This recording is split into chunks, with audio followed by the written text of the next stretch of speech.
Hello, this video is brought to you by my Patreon members. You guys are literally my support and my motivation. Minasan arigatou gozaimasu. This is my daily good life meditation, an exercise that I do each and every morning, a little bit after waking up. It's now 4:42 a.m. I do this to remember my life objectives and principles, those which are outlined in my book, Going Alone, which you can get a copy of at the link above. And if there's no link showing, down in the description you should find one. I also use this time to think about the last 24 hours and how I did with various challenges and opportunities that I met. I also think about the coming day, preparing for the challenges and opportunities. And then I ready myself for death. But before I do all of that, let's read a poem. I'm going to reread a poem from a few days back, maybe last week. It's called The Signpost by Edward Thomas. I must say, I think Edward Thomas is becoming my favorite poet. I didn't know that I had a favorite poet in particular. I've got a favorite author. It's Nathaniel Hawthorne. I didn't realize I had a favorite poet. I think Edward Thomas is that person. His poems really strike me deep, but they take one or two passes for me to get them. This is the second time I'll read this poem, The Signpost, and I get it now. This is a young man, an adult man, let's say that, a young adult man at a hilltop, deciding which way to go at a crossroads, and wondering first initially what he would have thought at 20, so I guess he's older than 20, maybe midlife, what he would have thought at 20 at that same crossroads, and then at 60, and then wishing to not care at all, just to be grateful to be alive. I've had similar thoughts like that, not the exact one, but similar thoughts in my own hikes. And Edward Thomas infuses his writing with paths and hikes and ways. The Signpost. The dim sea glints chill, the white sun is shy, and the skeleton weeds in the never dry, rough, long grasses keep white with frost at the hilltops by the finger post. The smoke of the traveler's joy is puffed over hawthorn berry and hazel tuft. Imagine the traveler stopping to enjoy their pipe at the hill at the I guess this would be the autumn. I read the sign. Which way shall I go? A voice says, you would not have doubted so at 20. Another voice, gentle with scorn, says, at 20, you wished you had never been born. One hazel lost a leaf of gold from the tuft at the tip, when the first voice told the other he wished to know what 'twould be to be 60 by this same post. You shall see, he laughed, and I had to join his laughter. You shall see, but either before or after, whatever happens, it must befall. A mouthful of earth to remedy all regrets and wishes shall freely be given. And if there be a flaw in that heaven, 'twill be freedom to wish, and your wish may be to be here or anywhere talking to me, no matter what the weather on earth, at any age between death and birth, to see what day or night can be, the sun and the frost, the land and the sea, summer, autumn, winter, spring, with a poor man or of any sort, down to a king, standing upright out in the air, wondering where he shall journey, or where.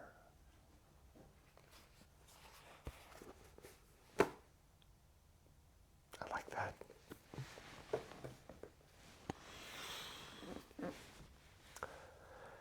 All right. Took my breath away last night and yesterday. Solid day of work yesterday.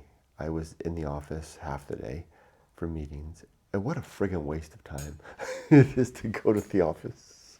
I mean, it's not a, it's a good, it has its amenities that you all know, that, you know, the human element. But, you know, 2.5 hours of commuting more, just what a waste of human time and life and resources when I can do that, all that just as well here. I don't see the value of that anymore. It was such a productive day. I started the day and I said, Kurt, you have a mountain. If I had known how much I needed to get done between 6:30 a.m. when I start work and roughly 11 a.m., if I had known how much I needed to do, I wouldn't have been able to sleep the night before. I got so much done. I ran out practically to the living room to see Yumiko after I'd finished. I had this 2-hour marathon. And I told her, I said, Yumiko, that was the most productive 2 hours of my entire life as an employee. The reason it was so productive was that I had hit the sweet spot.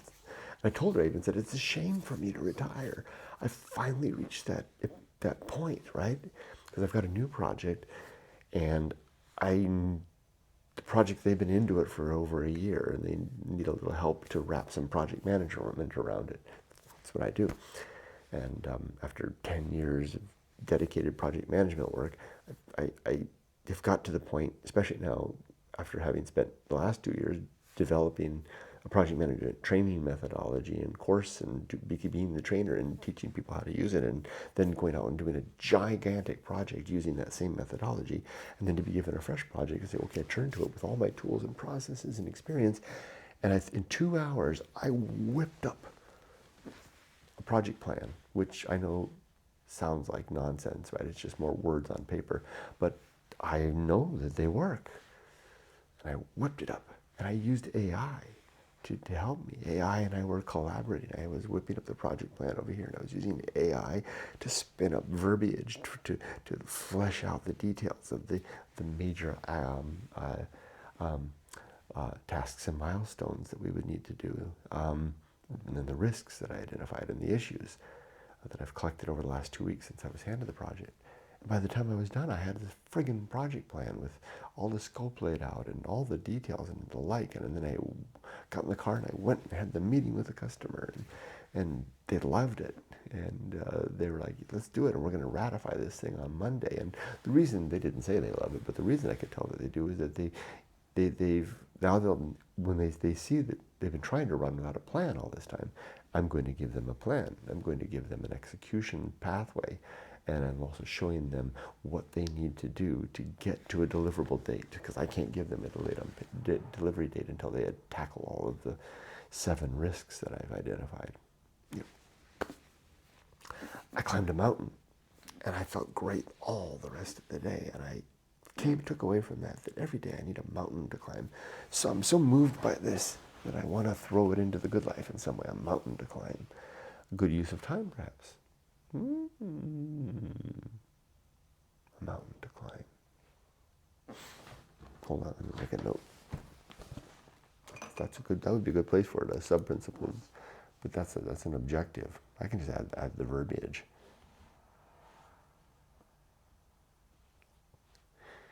A mountain to climb. I'll do that. In fact, I've got the day off. I'll do that today. I had a really good day yesterday. Oh, and then I went and had this big meeting that they're talking about the next 5 years, which I'm like, blah. I'll be gone in next year.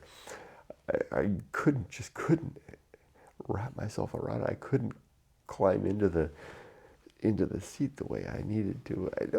Well, what could I expect, right? I'm not going to be here 5 years, the thing they're building, right? I did contribute, but it was different, and I'm not ready to talk about it completely. And I'm sorry that I go on and on. It seems like every video I make now and everything I talk about is related to the change relative to retirement.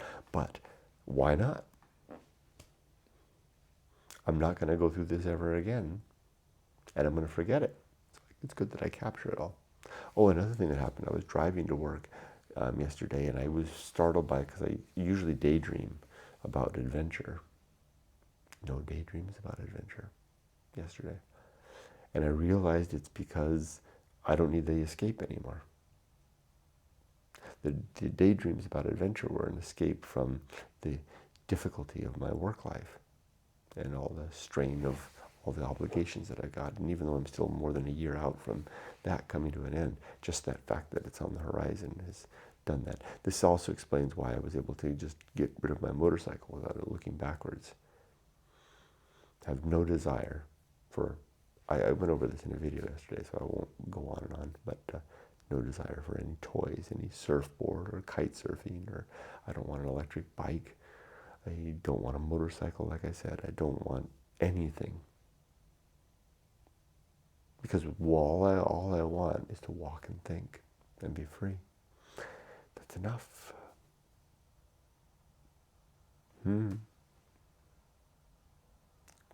Why wasn't it enough before? I don't know. I'll think about it more. Let's do the good life.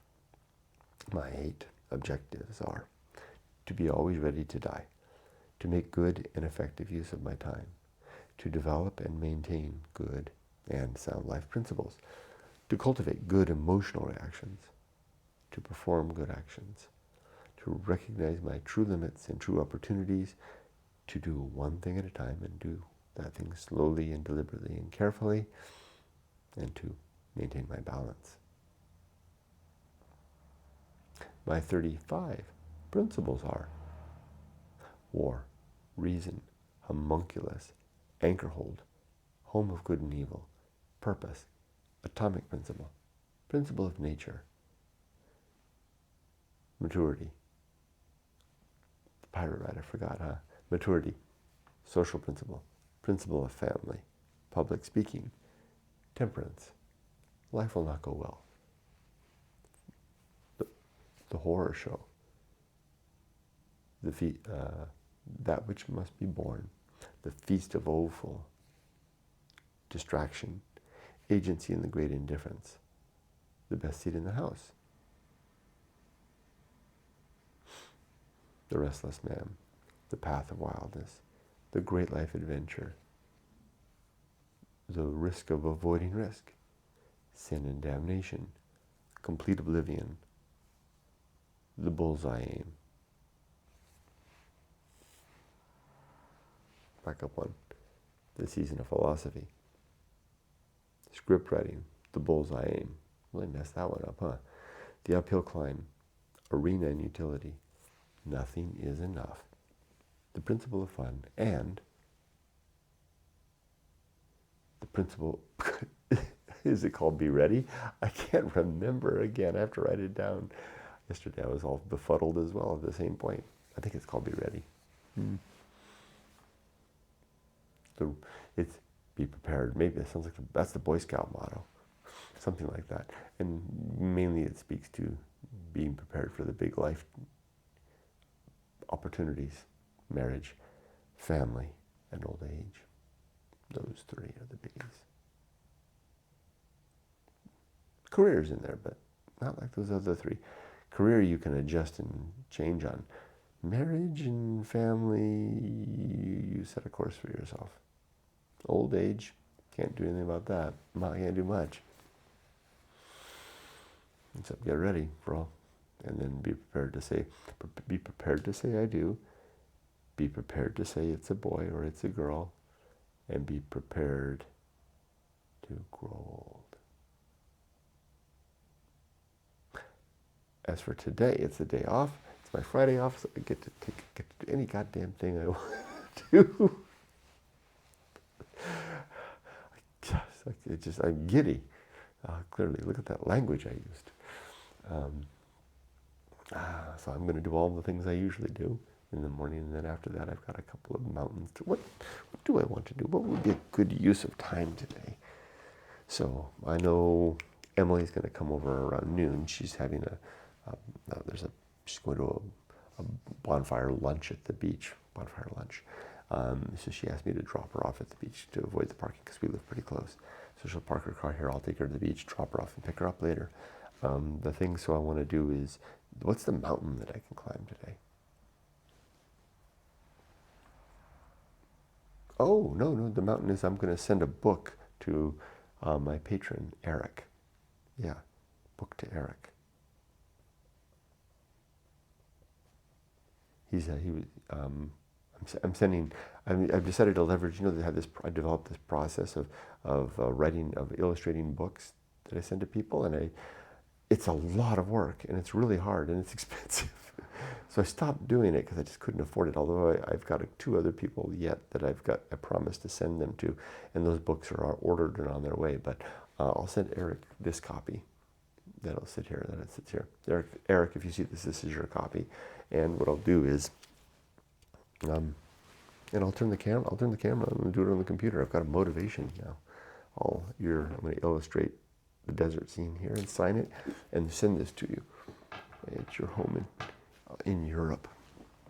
And all my other 3 patrons, you'll all get a book too. I know a couple of you already have a book, but yeah, I'll send you new copies too. That's what I'm doing for gratitude for my patrons. That's how I'm leveraging that process. That's something I'll do for patrons now. So I'll do that. That's my mountain climb. The rest is all fluff after that. And maybe I'll do a couple other things, but I'm going to focus on that's my mountain to climb. Am I ready for death? Is my life's work complete? Yes. Are my relationships sound? Yes. Is my